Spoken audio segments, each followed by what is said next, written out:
Well, howdy folks. Let me tell you, it cost me exactly $1,478 in destroyed mailboxes and landed me with over $5,000 in bogus HOA fines before I finally decided enough was enough. I was done playing Brenda's game. That's when I got serious. I built a mailbox based on a dusty 40-year-old map and a long-forgotten federal law that she, and the entire HOA board, had completely overlooked. And that, my friends, is when the real fun began.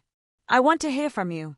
Drop a comment and tell me the most ridiculous, nitpicky thing an HOA has ever tried to pull in your neighborhood.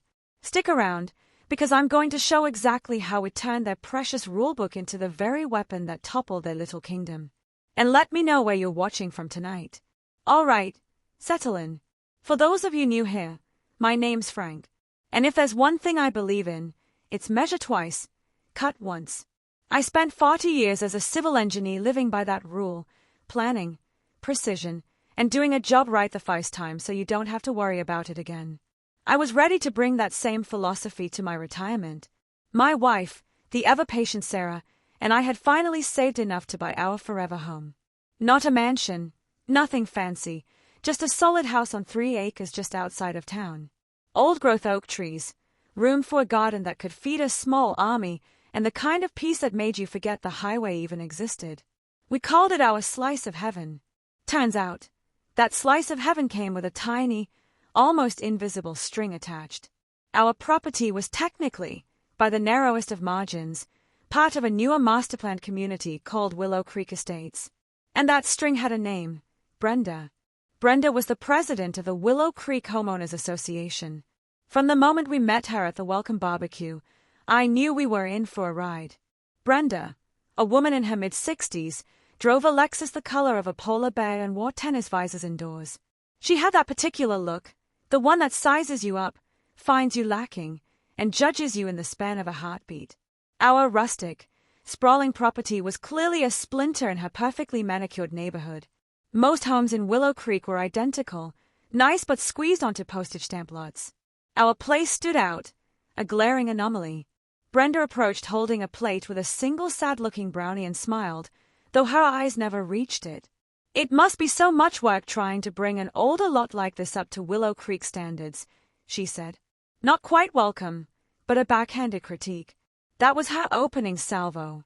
The first real battle came with the mailbox. Our property didn't have one, so I went to the hardware store, bought a standard USPS-approved box, and a sturdy wooden post. I spent a Saturday digging the hole, mixing concrete, and setting it just right. The smell of fresh mulch around its base felt like victory. When I thumped the post to check stability, it was my declaration, this is our home. A week later, after a grocery run, we returned to find it obliterated. Flattened. Wide tire tracks marred the soft dirt beside the road. The post snapped. The box was crushed. The little red flag bent into a sad, metallic question mark. Teenagers, Sarah said with a sigh. I figured she was right. Random vandalism, annoying, but part of living anywhere. I took a deep breath, muttered a few words Sarah pretended not to hear, and got to work. The screech of mangled metal as I wrenched it from the concrete footing was the true start of the chaos, though I didn't realize it yet. So, I built a second mailbox. Went through the entire ritual again. New post, new box, fresh bag of concrete. This time, I bolted the post to the footing, planning ahead for lightning, teenagers, or whatever else might strike. Stronger, straighter, better than the last one. I even painted the post a nice, respectable forest green to match the trim on our house. It looked sharp. Too sharp, apparently. 2 days later, there was a crisp cream-colored envelope waiting in the mail slot on our front door. Embossed at the top was the Willow Creek Estates logo. It wasn't a welcome note. It was a formal violation notice. I can still see the words. Willow Creek Covenants, Conditions, and Restrictions, Article 4, Section 2A. All mailbox support structures must be painted ecological beige, Pant 1 7527C. The structure currently installed utilizes forest green, which is a non-compliant color. A fine of $50 has been assessed to your account. Please remedy this violation within 15 days to avoid further penalties. Ecological beige. A color so bland, so devoid of personality, it could only have been chosen by a committee. It was a shade of weak coffee, dusty office cubicles, and quiet resignation. Without question, it was the ugliest color I had ever been legally forced to use. Sarah just laughed and told me, "Don't let her get to you." But it wasn't about the color. It was about being ordered around on my own property by a woman who seemed to thrive on making others miserable. Still, I was trying to be the reasonable neighbor. So, I sighed, drove to the paint store, and asked them to mix up a quart of this beige monstrosity. That Saturday morning, I meticulously painted the post. Every brush stroke felt like a little piece of my soul was being drained. When I finished, I snapped a photo, emailed it with a syrupy-sweet note to the HOA management company, and officially certified my compliance. The mailbox looked pitiful, like it was ashamed to exist. And of course, you can guess what happened next. The following Tuesday, we came home to find the beige mailbox flattened. Smashed again with the same deliberate vehicular malice as before. This time, while kneeling in the dirt examining the splintered wood, something caught my eye. Wedged deep in the grain of the post was a tiny fleck of pearlescent white paint, no bigger than my pinky nail, but unmistakable. It was the exact shade of Brenda's immaculate Lexus SUV. That was the moment everything changed. This wasn't random. This wasn't teenagers. This was a declaration of war. My blood boiled, but as an engineer, I knew better than to let anger take the wheel. Anger is messy.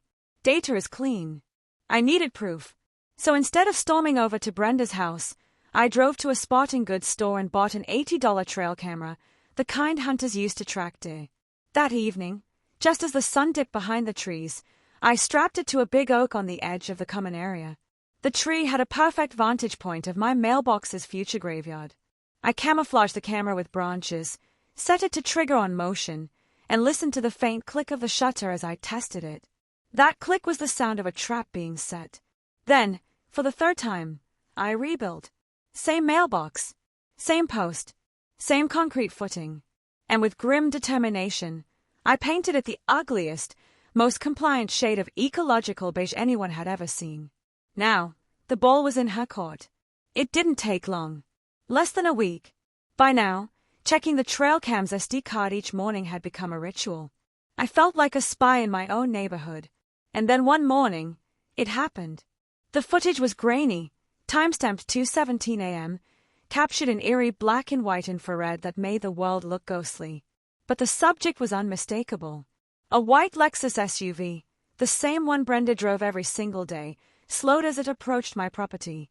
Then it made a sharp, deliberate swerve, crushing my mailbox beneath its front passenger side wheel with a violent crunch before straightening and driving off into the night without even tapping the brakes. You couldn't see the driver through the glare of the windshield, but you didn't need to. I had the vehicle. I had the action. I had the time. I saved the clip onto a thumb drive, sealed the paint chip in a little plastic bag, and felt a surge of righteous adrenaline. This was it. Game, set, match. The next HOA board meeting was held in the community center's sad little conference room. It smelled of stale coffee and quiet desperation. Brenda and her two board cronies, a woman who looked permanently surprised and a man who looked permanently asleep, were seated at the front table. I waited patiently through 20 minutes of debate about the acceptable height of garden gnomes before my turn came. I stood up, calm and collected. "I have evidence regarding the repeated destruction of my property," I began. I explained the timeline, 3 mailboxes, the cost, and the pattern of vandalism. Then I held up the paint chip. I found this at the scene of the second incident. Finally, I opened my laptop, and I have video of the third incident. I played the clip. The board members leaned forward, eyes fixed on the screen. The footage showed the white SUV deliberately smashing my mailbox. When the video ended, I looked directly at Brenda. The room fell silent. She didn't flinch. She scoffed. "That could be any white SUV," she said dismissively, waving her hand. "There are dozens of cars that look like that in this county. Are you accusing me, Frank? In a public meeting? This feels like targeted harassment." The sleeper-looking man, the board's treasurer, chimed in. "The video is inconclusive. It's blurry. We can't act on speculation or circumstantial evidence." They refused to even review it again. With a polite nod, they thanked me for my time and dismissed my claim entirely. The system wasn't just broken, it was a fortress, built to protect its queen. I walked out of that room stunned. 2 days later, the counterpunch arrived via certified mail. A letter from the board. Not only were they taking no action, they were fining me $500 for failure to maintain property in a state of good repair, citing my now-destroyed third mailbox. Another $250 for installing an unapproved surveillance device on what they considered HOA common property, the tree across the street. That was when the calm, measured engineer inside me shut down. For about 5 minutes, the angry Texan took over. Then, the engineer returned, angrier than before, but now focused, with purpose. If their rulebook was a weapon against me, I needed a bigger rulebook. I spent an entire night, fueled by coffee and indignation, digging through municipal codes, county ordinances, and finally federal regulations. And there it was, knowledge nugget number 1, the USPS Postal Operations Manual, Section DMM 5008. It detailed the rules and regulations for mail receptacles. Buried in the legalese was the core principle. Mailboxes are considered federal property, and the USPS has specific rules governing their construction, placement, and access to ensure the security and efficiency of mail delivery. The takeaway: federal law protecting mail delivery often supersedes the aesthetic whims of a local HOA. The next morning, I drafted a polite, but ice-cold, letter. I quoted the specific federal regulation. I clearly stated that their repeated actions, and the subsequent fines, constituted active interference with the delivery of United States mail, which is a federal offense. I attached a copy of my bill for the third mailbox. And at the bottom, under my signature, I added 2 little letters that can change everything in a fight like this. Cisse. I sent a copy of the entire package to the regional postmaster general. Let's see how Brenda's little HOA board handles a letter from the federal government. Playing the federal card worked like a charm, for a while. About a week after I sent the letter, I logged into the HOA's clunky web portal. The $750 in fines had simply vanished. No email, no apology, no acknowledgement. Just gone, wiped from the record as if they had never existed. But the war wasn't over. It had just gone cold. The neighborhood's atmosphere dropped about 30 degrees. Brenda stopped making eye contact. Instead, whenever she drove by, she gave our house a long, slow, calculating stare, the kind of look a coyote gives a sheepdog. She was respecting the fence for now, but clearly scanning for a weakness. The tension was palpable. I hadn't won. I had forced a stalemate. I figured if I'd secured the legal battle for the moment, it was time to win the physical one for good. I'm an engineer, after all. If I can't build a mailbox that can withstand a suburban SUV, I might as well turn in my degree. I drew up new plans. This wasn't going to be another simple wooden post. This would be a monument to stubbornness. I spent the next weekend on what I privately call the Fort Knox project. I bought a heavy-gauge galvanized steel mailbox, the kind designed to survive rural snowplows. I purchased 24 bags of concrete mix, rebar, and a pallet of red bricks that closely matched our house. I built a form, poured a massive new concrete foundation, and then, with the patience of a man who had nothing but time, began laying brick. I hadn't done masonry in years, but the skill came back quickly. The distinct smell of wet mortar filled the air, a scent of creation and permanence. The satisfying slick of the trowel as I smoothed each joint was music to my ears. I built a 2 feet by 2 foot column of solid brick and mortar, encasing the steel mailbox in a shell of immovable mass. When I finished, it looked less like a mailbox and more like a guard tower for a miniature fortress. Covered in dust and sweat, I stepped back and thought, all right, Brenda, let's see you try to run this one over. But she didn't. That was the genius, and the unsettling part, of her next move. She didn't even try. A few days after the project was complete, I noticed her white Lexus parked across the street. She wasn't driving by. She was stopped. Slowly, she lifted her phone and took several photos from different angles, then drove off. No drama. No confrontation. More unsettling than the destruction had ever been. A week later, a shiny white truck pulled up to my curb. Not a Lexus this time. It bore the official seal of the County Public Works Department. A man in a hard hat and high-visibility vest stepped out, clipboard in hand. He was polite, professional, and the bearer of my doom. "Sir," he said, his tone courteous but firm, "we've received a complaint regarding an unpermitted structure in the county right-of-way." My heart sank as the county official explained the situation. The mailbox itself was fine, but the massive brick column I had built around it was technically a structure. Since it sat within the first 20 feet of my property line, it was in the county's legal right-of-way. It violated Municipal Code 114B. Brenda hadn't relied on the HOA rules this time.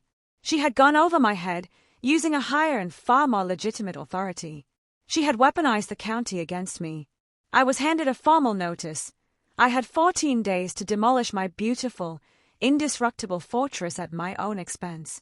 If I failed, the county would do it for me and charge me, add daily fines, and potentially place a lien on my property. I stood there, holding the demolition order, staring at my brick masterpiece. It was no longer a monument to stubbornness, it was a monument to failure. Hundreds of dollars lost, publicly defeated, and back at square one. It was the lowest I had felt in this whole affair.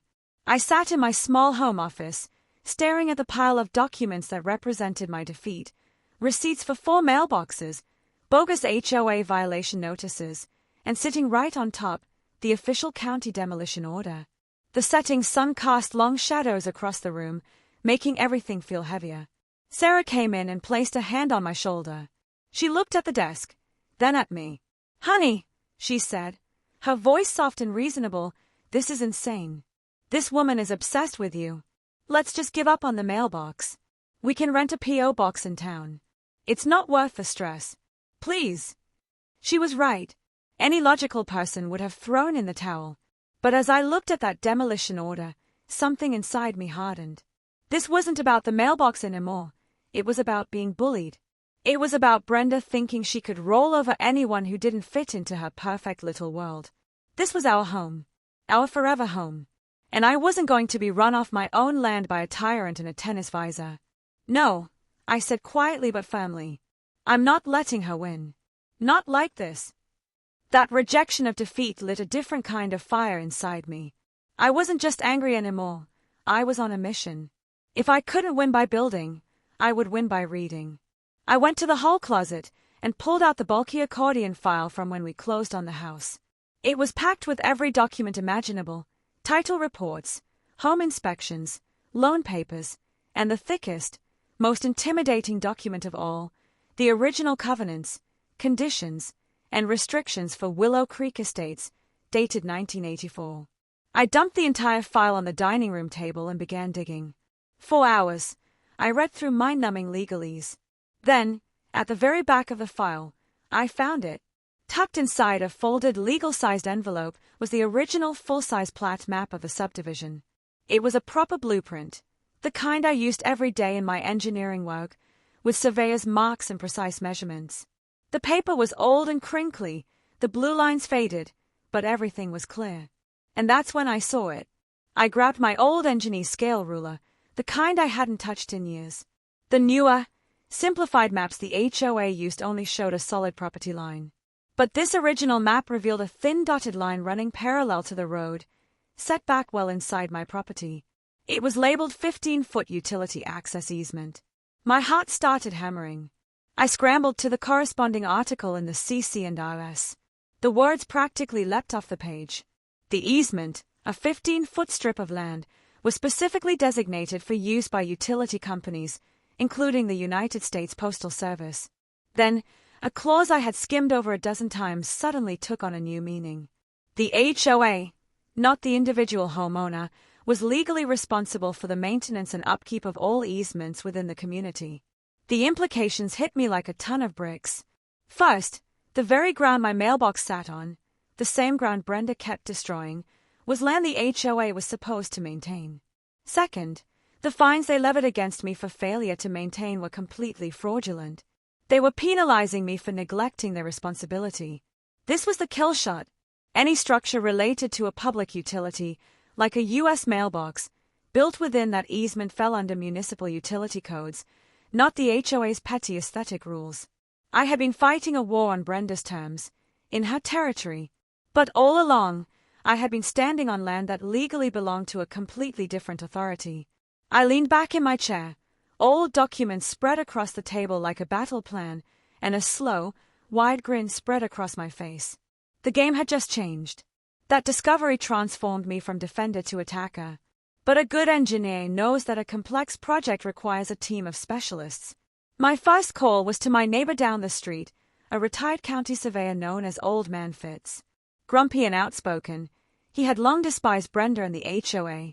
I walked him through the plat map. He squinted through his dusty reading glasses, then let out a low whistle. "Well, I'll be damned, Frank," he grumbled, a rare smile cracking his face. "She's been harassing you over a patch of ground she's supposed to be mowing." The next day, Fitz came over with his old transit and tripod, took precise measurements, and hammered a wooden stake into the ground 15 feet from the road. "That's the line," he declared. "Official." Next, I needed legal firepower. I spent a day researching property lawyers and found Alicia, a sharp young attorney whose firm specialized in battling overreaching HOAs. During our video call, her eyes lit up as I explained the situation. She wasn't just a lawyer, she was a giant slayer. We held a strategy session with Fitz patched in on speakerphone. Alicia laid out a plan, and it was beautiful in its precision. "First," she said, voice crisp and confident, "we stop being victims. We send them a bill." Knowledge nugget number 2. Brenda's harassment had caused damages on property the HOA was responsible for. We would draft a formal, itemized invoice for the cost of all 4 mailboxes, the paint, the concrete, the bricks, the demolition, and labor at a professional contractor's rate. We would cite the specific CC&I clause, making the HOA financially accountable. The takeaway: you can often hold your HOA liable for neglecting its maintenance duties as defined in your founding documents. Next, she continued, the permit for the new mailbox. We don't even talk to the HOA. Knowledge nugget number 3. Fitz cackled. We would draft a permit application and submit it directly to the county planning and zoning office. This wouldn't just be for a mailbox. It would be a federally compliant mail access utility point, officially recognized and registered as a municipal survey monument. By aligning the project under a higher government authority, petty HOA rules became irrelevant. Finally, hardware. I called my old friend Dave, a metal fabricator. "Dave, how would you like to build something that will make a Lexus cry for its mommy?" Dave laughed. "Frank, you just made my day. Send me the specs." The specs for the project, which we called the Sentinel, were glorious. The foundation would be a 4-foot deep, 3-by-3-foot hole filled with steel rebar and high-strength concrete. Set into the top would be an official brass survey plaque provided by one of Fitz's county contacts. The mailbox itself would be a single welded piece of 1/4-inch thick steel, shaped with an angled prow like an icebreaker ship. It wasn't just built to be strong, it was designed to transfer the full kinetic energy of any impact down into the concrete anchor. And for the finishing touch, a small raised garden bed would surround the base, filled with the nastiest native succulents and thorny paroantha bushes I could find, a beautiful but painful welcome mat. The plan was set. The team was assembled. The war was about to begin in earnest. Our first moves were quiet but surgically precise. Alicia sent the invoice, just over $3,000, to the HOA via certified mail, requiring a signature upon delivery. There would be no claiming it got lost. A day later, Fitz and I walked the finalized permit application into the county planning and zoning office. The clerk, a no-nonsense woman with formidable glasses, scrutinized it carefully. She examined Fitz's surveyor stamp, the utility classification, and the federal mail statutes Alicia had cited. With a satisfying catch chunk, she stamped it approved. The only visible sign of our impending action was a single, lonely orange flag on a wire stake Fitz had planted in my lawn, marking the exact spot for the new survey monument, a quiet declaration of intent. I would have given good money to see Brenda's face when she signed for that certified letter. Inside that envelope was not a simple complaint or plea. It was a professional invoice billing her own HOA for acts of vandalism, complete with itemized costs and labor. This wasn't a complaint she could sweep aside in a rigged meeting. It was a legal and financial strike against her authority, her control, and her budget. A cornered animal is a dangerous animal, and Brenda was about to prove it. Her first move was to fight fire with fire. She marched down to the county office to protest our permit. Alicia had warned me this might happen, and had already alerted the clerk. Brenda, accustomed to having her way, launched into a tirade about the industrial monstrosity we were trying to erect. The clerk, calm and professional, let her finish, then explain the facts. The permit was for a registered utility access point and survey marker. It complied fully with county and federal regulations, co-signed by a licensed surveyor, and the HOA's aesthetic guidelines didn't apply. Her objection was noted and promptly dismissed. Checkmate. Blocked by the very system she had tried to weaponize, Brenda went nuclear on social media. That evening, a post appeared on the official Willow Creek Estates Facebook page. It was pure fearmongering. Dear neighbors, it began in all caps. I am so sad to have to be writing this. The new owner on Lot 1, Frank, is attempting to build an industrial eyesore on our beautiful, quiet street that violates the spirit of our community. When the bar tried to work with him, he responded by suing our HOA. This means your dues will be going up to pay his legal fees. He is trying to lower our property values and intimidate your board. This is not the kind of neighbor Willow Creek wants or needs. We must stand together against this aggression. The post exploded online. Sarah and I scrolled through the comments like spectators at a digital civil war. This is outrageous. We can't let him ruin our neighborhood, wrote one of Brenda's loyal cronies. Will my dues really go up? I'm on a fixed income, worried an older resident. But others questioned her narrative. Hold on, wrote a man from a few streets over. All this over a mailbox. Brenda made him repaint it 3 times. Maybe there's more to the story. Frank and Sarah have been nothing but nice. This seems like a personal vendetta, added another. The battle lines were being drawn. Brenda had fired at my reputation, trying to isolate me before the first shovel of dirt was even turned. Yet, seeing those supportive comments, I realized she wasn't as powerful as she believed. Not everyone drank her Kool-Aid. The question now was who would show up for the final battle. Installation day arrived on a perfect, clear Tuesday morning.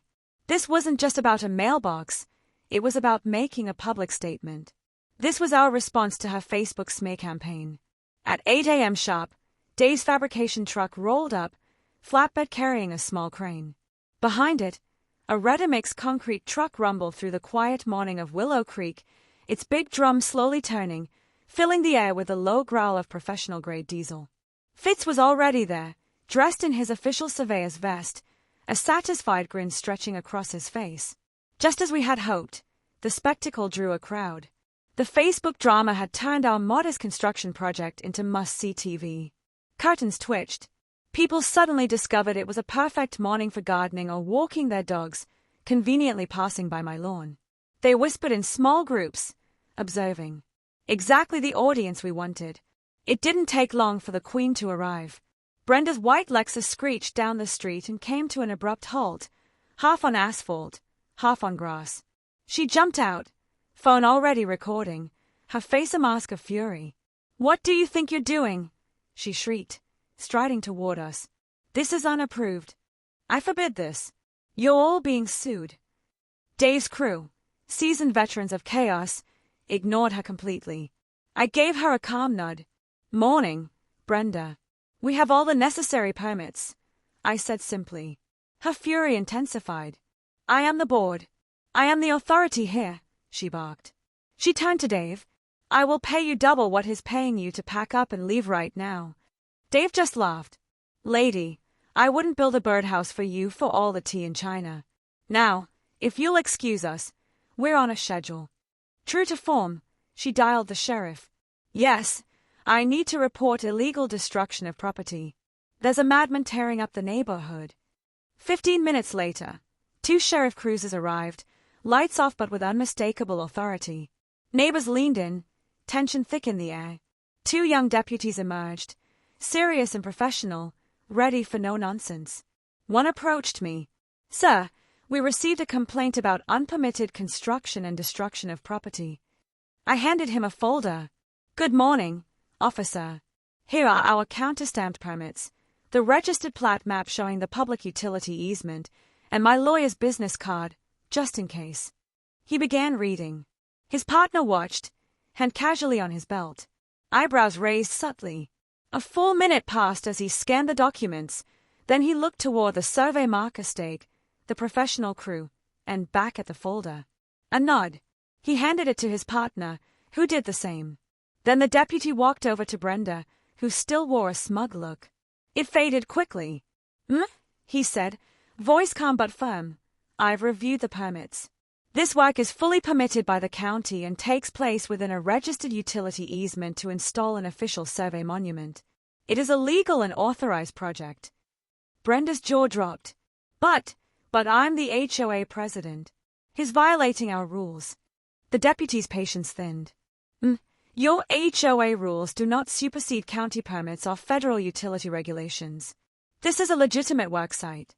If you interfere, you could be charged with obstructing a permitted project. Return to your vehicle and let these men do their job.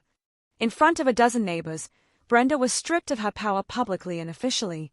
Speechless, sputtering, her face turning a deep red that clashed horribly with her pastel polo, she turned, got in her Lexus, and sped away. I looked at Fitz. He gave me a slow, satisfied wink. The Sentinel now stood at the end of our driveway, a solid, dark, unmovable monument to victory. It wasn't just a mailbox anymore, it was a statement. But the war wasn't over yet. The next monthly HOA meeting was packed. News of the public showdown with the sheriff had spread like wildfire, and everyone wanted to witness the final act. The community center buzzed with anticipation. Sarah and I entered to quiet nods and subtle smiles from neighbors we barely knew. We weren't alone. We took our seats, and a moment later, Alicia walked in. Sharp, confident, dark blazer, leather briefcase in hand, she gave me a subtle nod as she sat behind us. The trap was set. At the front, Brenda and her two bored cronies sat flustered but defiant. They were wounded, yet still clung to the illusion of power. Brenda banged the gavel. Order. First item of new business, an emergency bylaw proposal 9C regarding aesthetic and structural uniformity of mail receptacles. Her speech dripped with feigned concern, protecting the community's character, preventing industrial eyesores, ensuring safety from road construction. Every word aimed at outlawing the Sentinel retroactively. She raised her hand to call for a vote, but never got the chance. I stood. Point of order, Madam President. Every head snapped toward me. Brenda glared. You are out of order, Frank. A crisp, clear voice cut through. He is not. Alicia stepped forward, briefcase in hand. My client has relevant information for the board to consider before any vote is taken. She calmly opened her briefcase and pulled out 4 thick spiral-bound packets. One for Brenda, one for each board member, and one for the HOA recording secretary. What is this? Brenda stammered. Information, Alicia said simply. I suggest you read it. The board members hesitated, then opened the packets. Faces changed as they flipped through the pages. I knew what they were seeing because I helped assemble it. The first document, our $3,000 invoice, stamped in bright red, 30 days past due, with a notice of intent to file a lien. The treasurer's eyes went wide. This was no mere squabble. It was a threat to their financial solvency. The second document, crystal-clear photos Fitz had taken of Brenda's newly installed 6-foot vinyl fence. Next to them, highlighted excerpts from the HOA covenants explicitly forbidding fences of that height and material. Irrefutable proof of her hypocrisy. The third document, the kill shot, was a formally vetted petition demanding Brenda's immediate recall as board president. Charges included fiscal mismanagement, harassment of a homeowner, and unequal enforcement of the covenants. Page after page of signatures proved it wasn't close. We had support from over 60% of Willow Creek homeowners. The final document was a cherry on top, a printed letter from the regional U.S. Postmaster General's office, praising the Sentinel's superior security and durability and confirming compliance with federal regulations. Brenda sat frozen, pale. She looked at the petition, the signatures, the overwhelming evidence of her violations. The other board members, seeing the tide turn, pushed their chairs back as if she were contagious. Before she could even process it, A man I had spoken to earlier stood up at the back of the room. I make a motion to hold the vote of no confidence and recall as submitted by petition, right now. Seconded, yelled 3 voices at once. A roar of approval filled the room. It was deafening. Brenda just sat there, gavel in hand, a queen in a kingdom that had already crumbled around her. The vote to recall Brenda wasn't just a landslide. It was unanimous. In the very room that had been her seat of power, she was rendered powerless. She didn't even stay for the rest of the meeting. She simply stood, her face a blank mask of shock, and walked out. We never saw her at another meeting. 2 months later, a for sale sign went up in her yard. The white Lexus was gone, replaced by a moving truck, and then she was gone too. A new board was elected, led by the reasonable fellow who had called for the vote. Their first official act? Signing a check to me for the full amount on the invoice.